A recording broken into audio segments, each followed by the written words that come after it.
Devi Radha Krishna Padan Sahagana Lalita Shri Vishakhan Vitamsha Krishna Krishna Karuna Sindhu Dinabandhu Jagatpati Gopika Gopika Kanta Radha Kanta Namaste Tapta Kanchana Gaurangi Radhe Vrindavaneshwari Vrishabhanu Sute Devi Pranamami Hari Priye Nama Om Vishnu Padaya Krishna Prishtaya Bhutale Srimate Bhaktivedanta Swami Iti Namine Namaste Saraswati Deve Gauravani Pricharine Nirviseshasha Shunyavadi Paschatya Deshatarine Vanchakalpa Tarubhyascha Kripasindu Patitanam Pavanebhyo Vaishnavebhyo Namo Namaha Jai Sri Krishna Chaitanya Prabhu Nityananda Shri Advaita Gadadara Shri Vasadi Gaura Bhakta Vrinda Hare Krishna Krishna Krishna Hare Hare Hare Rama Rama Rama Hare.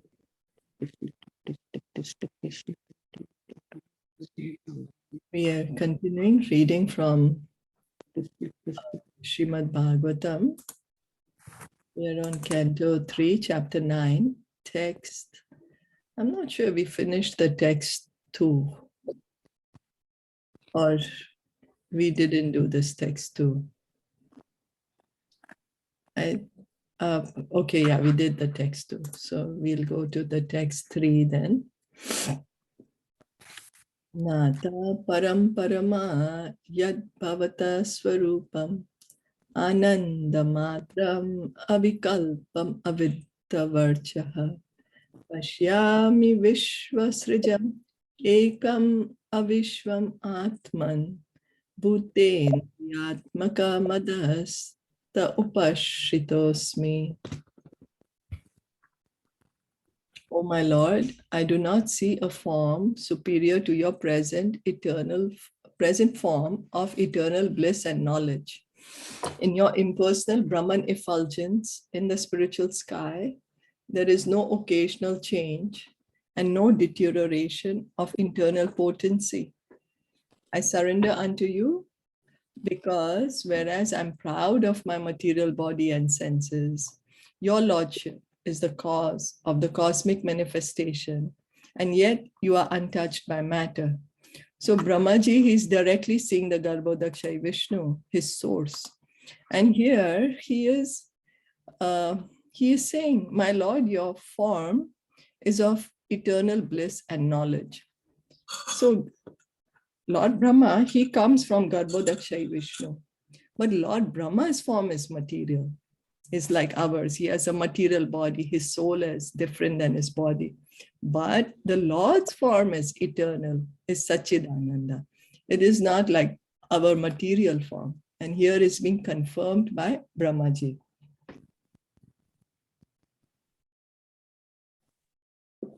And he's saying also that there is no deterioration of internal potency. We can see in the material world, everything deteriorates with time. As time goes by, things like die in the material world. They are born, they appear for some time, then they are beautiful for some time, but after some time they die. That's everything in this material world. But in the spiritual world, it's not like that. Nothing deteriorates. It's ever existing, ever fresh, ever young.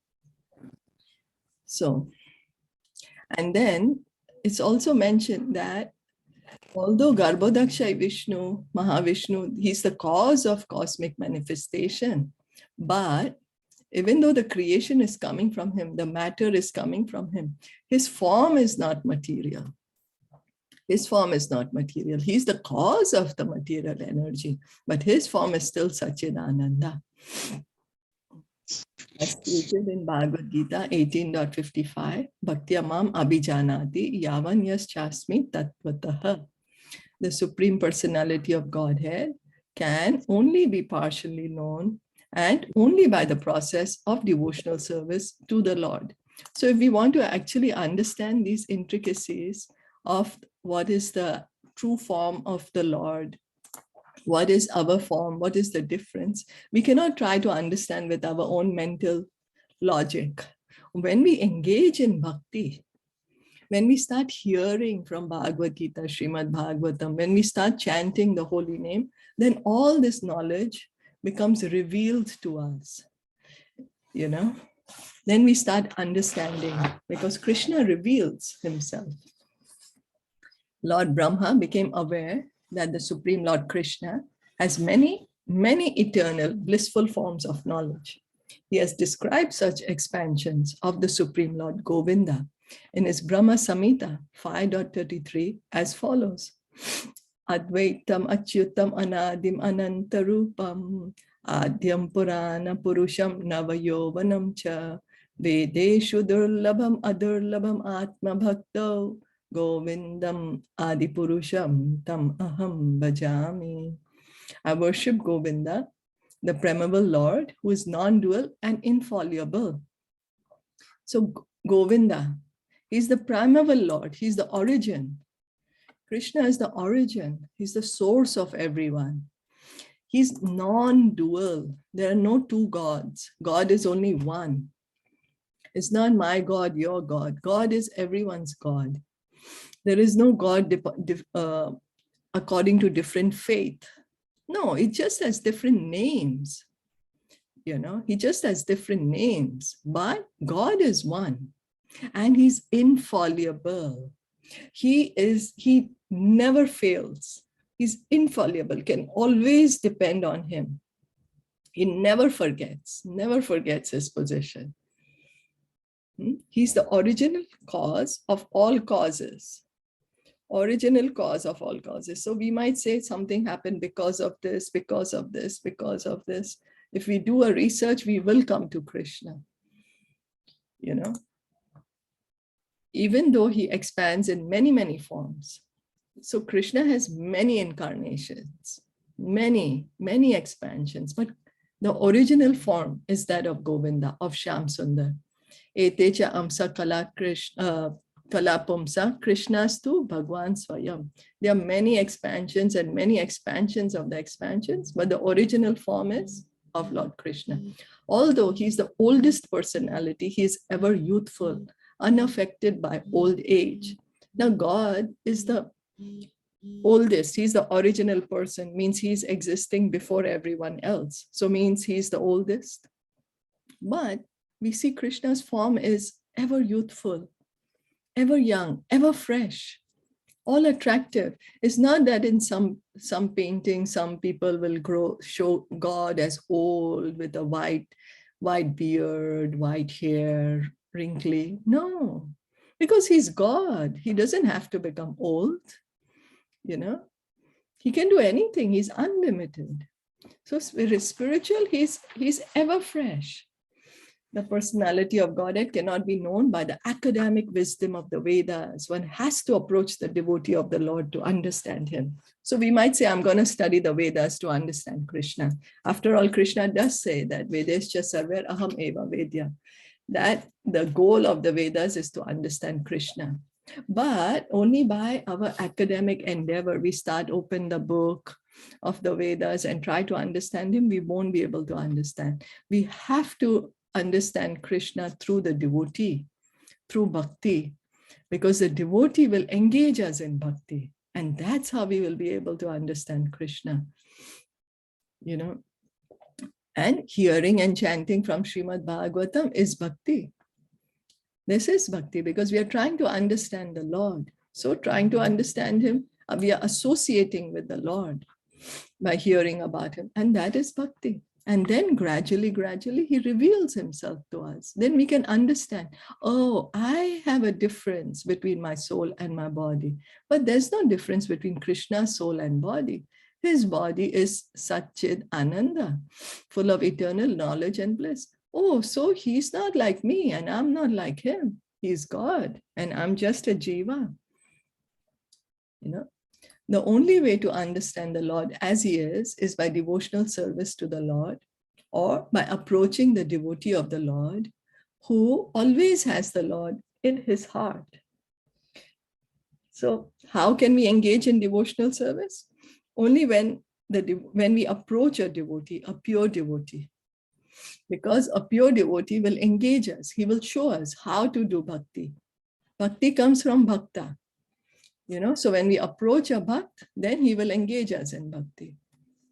By devotional perfection, one can understand that the impersonal Brahma Jyoti is only a partial representation of the Supreme Personality of Godhead, Lord Krishna, and that the three Purusha expansions in the material creation are his plenary portions.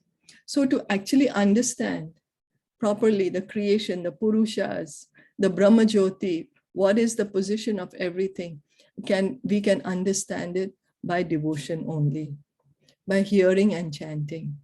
The more we hear and chant, the more this knowledge will be revealed, the more we will be able to understand. We will not be able to understand it merely by logic, by speculation, by argument. No, but if sincerely we try to hear, and then we put sincere doubts, or sincere questions, then we will be able to understand. So in the spiritual sky of the Brahma Jyoti, there is no change of various kalpas or millenniums, and there are no creative activities in the Vaikuntha world. The influence of time is conspicuous by its absence. So it's only in this material world that we have the Satyug, Treta Yug, Kali Yug, Dwapar Yug. In the spiritual world, there isn't. These 4 yugas are not there. And then it's not that, oh, now Kalpa means one day of Brahma. So it's not that there is Lord Brahma, and then there is his one day, then after when it's night, the planets will be annihilated. No, the spiritual world is ever existing, ever existing. All this happens only in the material world. And they say time is conspicuous by its absence. What does it mean? Anyone? Time is conspicuous by its absence in the spiritual world. So it means that over here in the material world, we see that time has a deteriorating effect. With time, everything withers, everything dies in the material world. But in the spiritual world, time is there for the pastimes. There is night, there is morning, there is afternoon, there's evening, but nothing deteriorates. Everything is still ever fresh, as it is, ever young.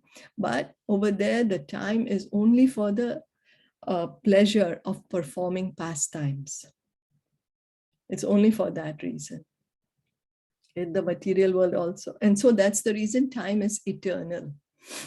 Time is eternal.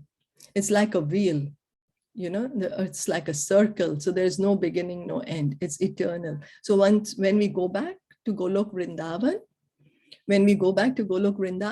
because time is eternal, all these millions of births is going to look like, just like a moment, what was I thinking?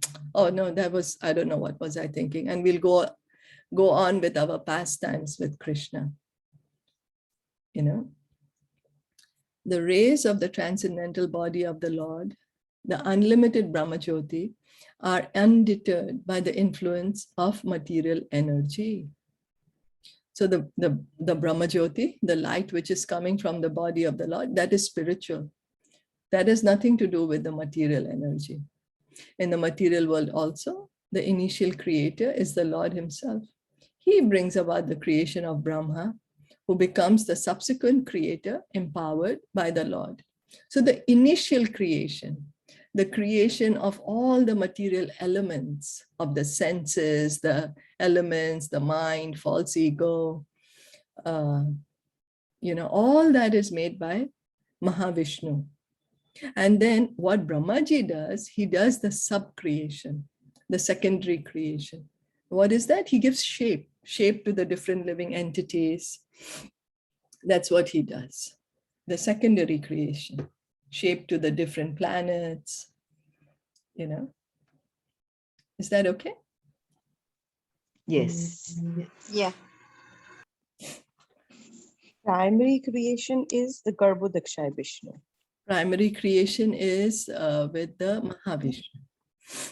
Mahavishnu, Okay. by his breathing out, he creates all the universes. Okay. Yeah. And then the secondary is the Brahmaji, right? Yeah. Okay. Yeah. So the secondary creation means that he's creating what the seeds are given by. That's right. Okay. That's right. The seeds are already given by Mahavishnu, and then Lord Brahma is just giving shape to everything. Like how the potter already has the earth and the water, then he just gives the different shapes. Like that. That's how Brahmaji's creation is. So what does Garbhodakshaya Vishnu do? Garbhodakshaya Vishnu, he enters into each universe. Inside each and every universe, he's there. And then from his lotus, there comes Lord Brahma. And so all the planets, planetary systems. So this lotus, the stem of the lotus is also called in a subtle sense. And all the planets are situated in the stem of this lotus. That's also how it is explained.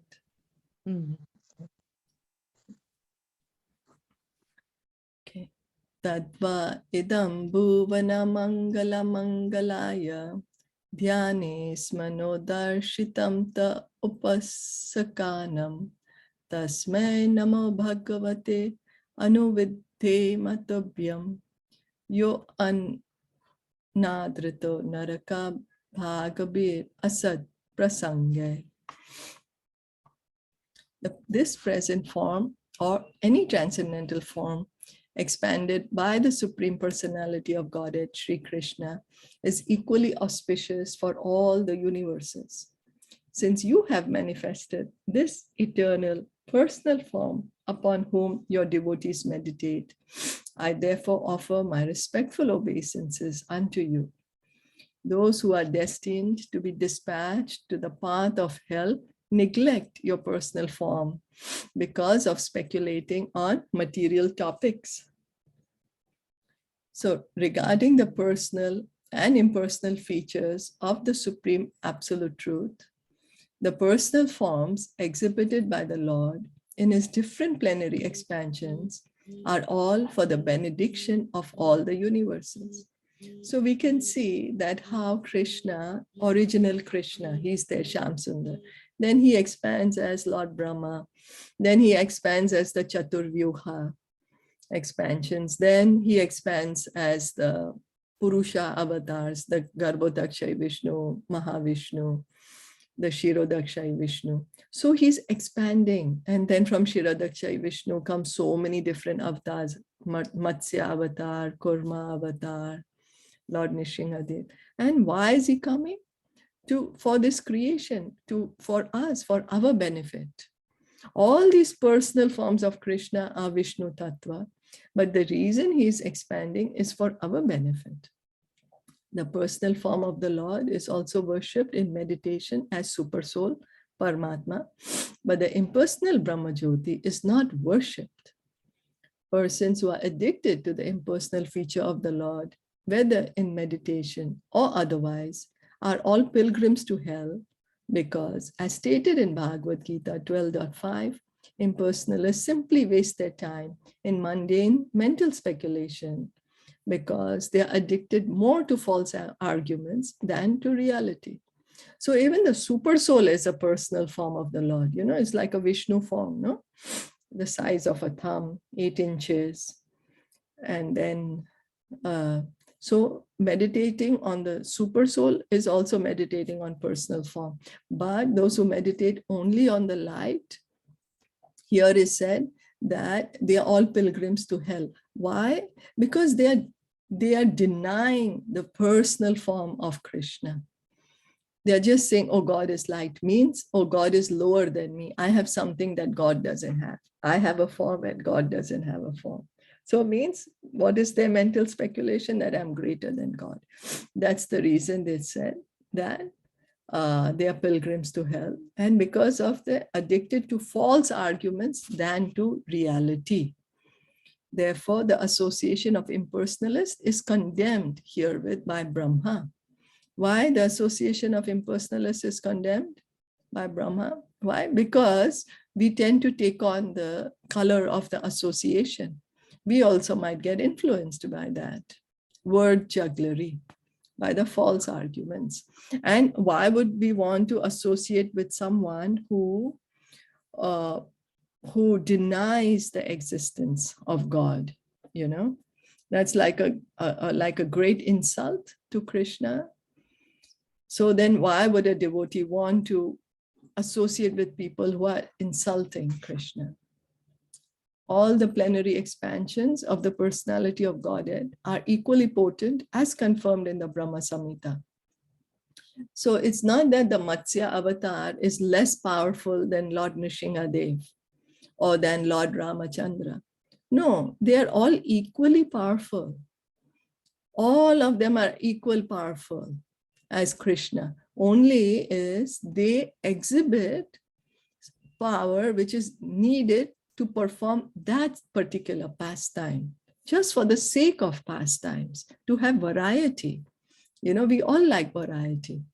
So Krishna also likes variety. So he exhibits the particular features which is necessary at that time.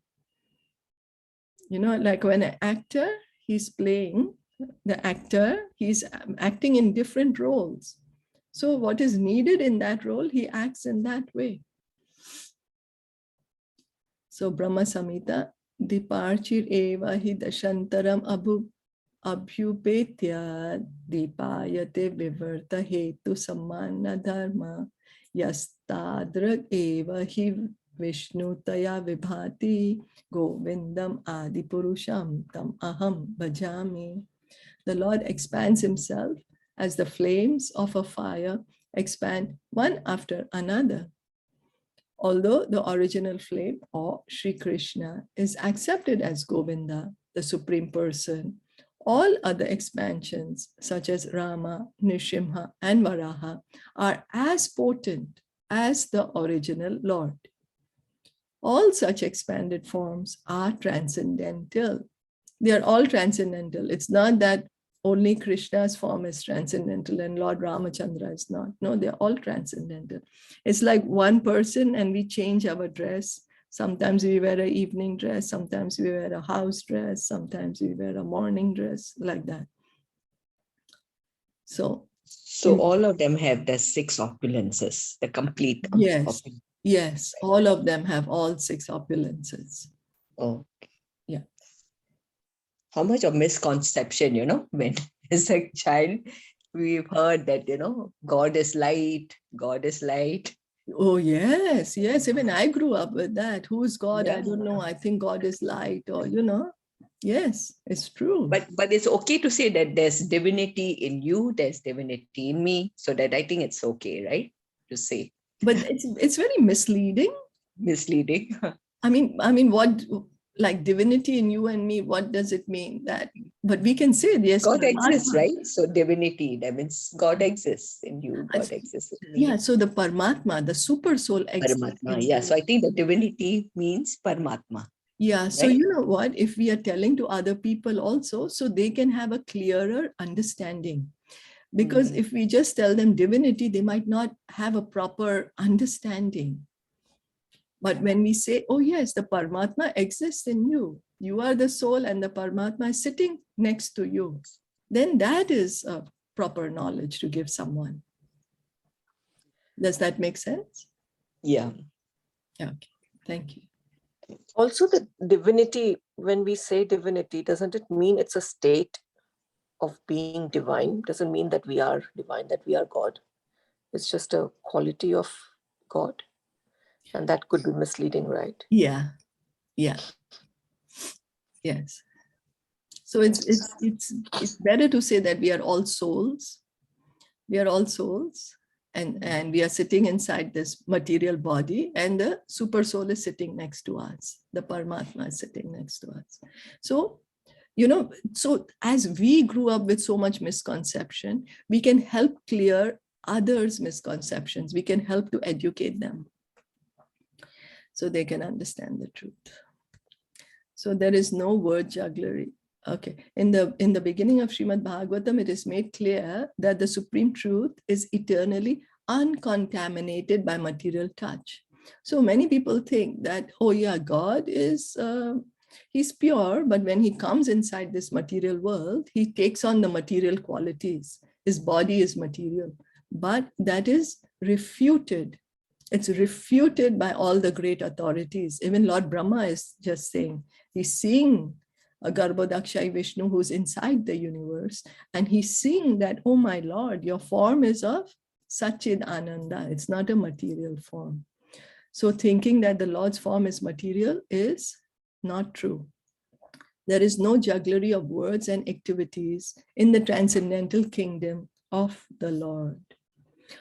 So there is no jugglery of words and activities. So whatever is the fact, whatever is truth is spoken, in the revealed scriptures, in the Bhakti Shastras, the facts are mentioned. No roundabout meaning is there, no misinterpretation is there, there is no ambiguity, but just the clear facts are given. All the Lord's forms are transcendental, and such manifestations are ever identical. Well, how they are identical? Because they are all Satchidananda. And as Sneha just said, they're all full in 6 opulences, So the particular form of the Lord exhibited to a devotee is not mundane, even though the devotee may retain material desire, nor is it manifest under the influence of material energy, as is foolishly considered by the impersonalists. Impersonalists who consider the transcendental forms of the Lord to be products of the material world are surely destined for hell. So why is that destined for hell? Because they do not understand the supremacy of the Lord. They're decrying that, oh, Lord is a supreme being. He is transcendental body, and I am a subordinate to him. I am a living entity, a jivatma. I am not God. God is much greater than me. I cannot have something that God doesn't have. So, and it's not that Krishna, when he takes on the forms as Lord Ramachandra or Nishima or Varahadev or Matsya or Kurma, he's not forced to appear in those forms. Nobody's forcing him. He chooses when to come, how to come, which form to come. He chooses his parents. He chooses where he's going to appear. We don't have a choice. Nobody asks us before we are to take birth, or do you want to be born in this family or this gender or this country? Or nobody asks us that, oh, would you like to die now or no? No, we are forced by material energy. But Krishna, no, he is the master of the material energy. Is that okay? Yes. Anybody would like to add anything? Comment or question? So it all depends on our karmas, no? So accordingly, we are born again. I mean, we take birth in what form? Oh, yes. Yeah. Yeah. And then how do we get that karma? How do we get? Yeah. The deeds, right? What deeds we do. So why are we doing those deeds? To come back again. So the material world. Yeah, so the point I'm trying to get at is because of our desires. Desires, yeah, right. Based on our desires, we are doing certain Based on our activities. desires, correct. Yeah. So what we have to try to do is, the more we hear and chant, hearing Srimad Bhagavatam, chanting Hare Krishna mantra, gradually those desires will change. Our desires to be a desire to be in this material world will slacken. Right now, we are very attached to this material world. But the more we hear and chant, so that attachment to this material world will slacken, and to that degree, we'll get attached to Krishna. So our goal is to go back home. Yeah, to go back home. Yeah. Desire to serve Krishna. Yesterday I was studying, so how to attract the mercy of Krishna when we have the sincere mood of eagerness for service. A sincere mood of eagerness for service attracts Krishna's mercy. Then we will be able to understand Krishna. So we should have a sincere mood of eagerness for service. Right now, our eagerness for service is to serve our body. How can I make myself more and more happier and comfortable? But the more we hear and chant, it will change. It will. Just have to continue.